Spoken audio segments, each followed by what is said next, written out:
Sylvester and the Magic Pebble by William Steig.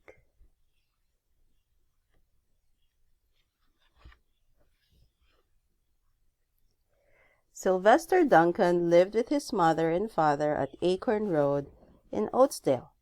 One of his hobbies was collecting pebbles of unusual shape and color. On a rainy Saturday during vacation, he found a quite extraordinary one. It was flaming red, shiny, and perfectly round, like marble. As he was studying this remarkable pebble, he began to shiver, probably from excitement, and the rain felt cold on his back. "I wish it would stop raining," he said. To his great surprise, the rain stopped. It didn't stop gradually, as rains usually do. It ceased. The drops vanished on the way down. The clouds disappeared. Everything was dry, and the sun was shining as if rain had never existed. In all his young life, Sylvester had never had a wish gratified so quickly. It struck him that magic must be at work, and he guessed that the magic must be in the remarkable-looking red pebble, where indeed it was. To make a test, he put the pebble on the ground and said, "I wish it would rain again." Nothing happened. But when he said the same thing holding the pebble in his hoof, the sky turned black. There was lightning and a clap of thunder, and the rain came shooting down. "What a lucky day this is," thought Sylvester. "From now on, I can have everything I want. My mother and father can have anything they want. My relatives, my friends, and anybody at all can have everything anybody wants." He wished the sunshine back in the sky, and he wished a wart on his left hind fetlock would disappear. And it did, and he started home, eager to amaze his father and mother with his magic pebble. He could hardly wait to see their faces. Maybe they wouldn't even believe him at first. As he was crossing Strawberry Hill, thinking at some of the many, many things he could wish for, he was startled to see a mean, hungry lion looking right at him from behind some tall grass. He was frightened. If he hadn't been so frightened, he could have made the lion disappear, or he could have wished himself safe at home with his father and mother. He could have wished the lion would return into a butterfly, or a daisy, or a great nut. He could have wished many things, but he panicked and couldn't think carefully. "I wish I were a rock," he said, and he became a rock. The lion came bounding over, sniffed the rock 100 times, walked around and around it, and went away confused, perplexed, puzzled, and bewildered. "I saw that little donkey as clear as day. Maybe I'm going crazy," he muttered. And there was Sylvester, a rock on Strawberry Hill, with the magic pebble lying right next beside him on the ground, and he was unable to pick it up. "Oh, how I wish I were myself again," he thought, but nothing happened.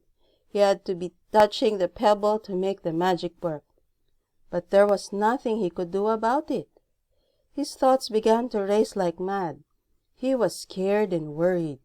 Being helpless, he felt hopeless. He imagined all the possibilities, and eventually he realized that his only chance of becoming himself again was for someone to find a red pebble and to wish that the rock next to it would be a donkey. Someone would surely find the red pebble.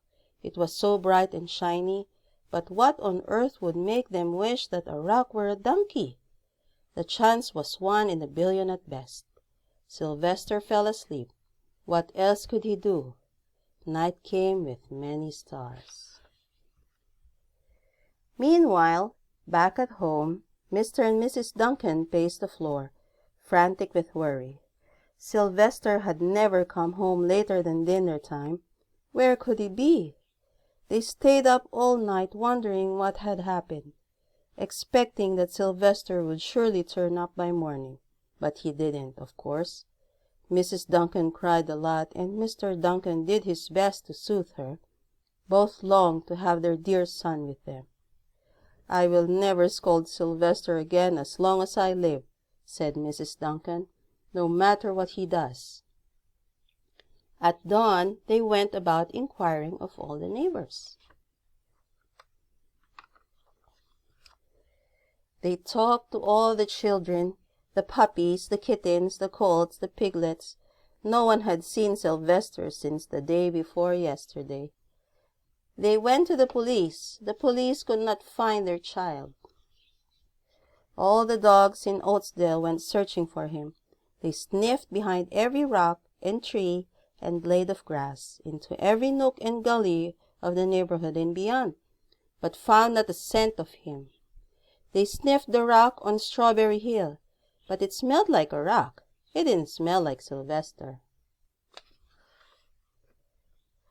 After a month of searching the same places over and over again, and inquiring of the same animals over and over again, Mr. and Mrs. Duncan no longer knew what to do.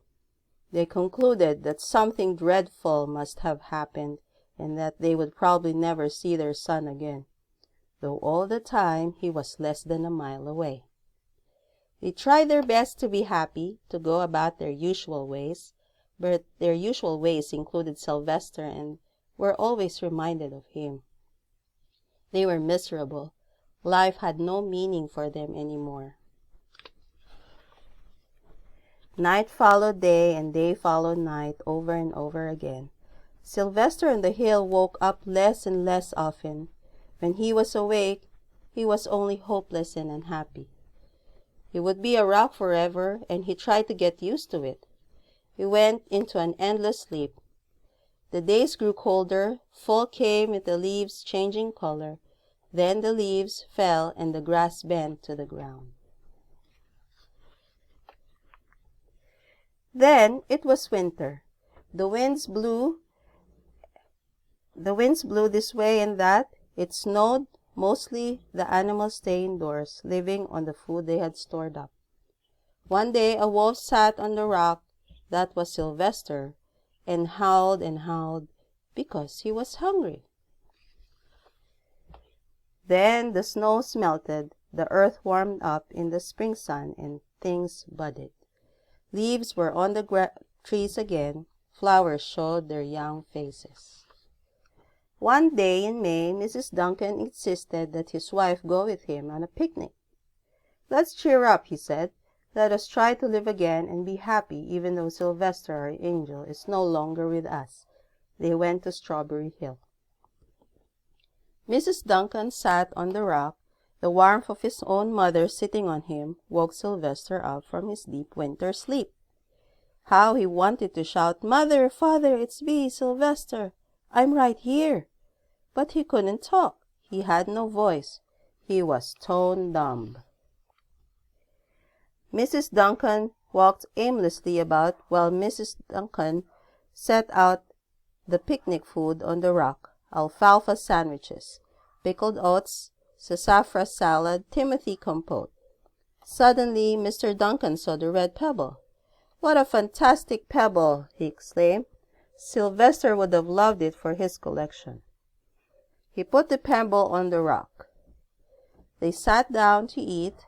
Sylvester was now as wide awake as a donkey that was a rock could possibly be. Mrs. Duncan felt some mysterious excitement. "You know, Father," she said suddenly, "I have the strangest feeling that our dear Sylvester is alive and not far away." I am," Sylvester wanted to shout, but he couldn't. If only he had realized that the pebble resting on his back was the magic pebble.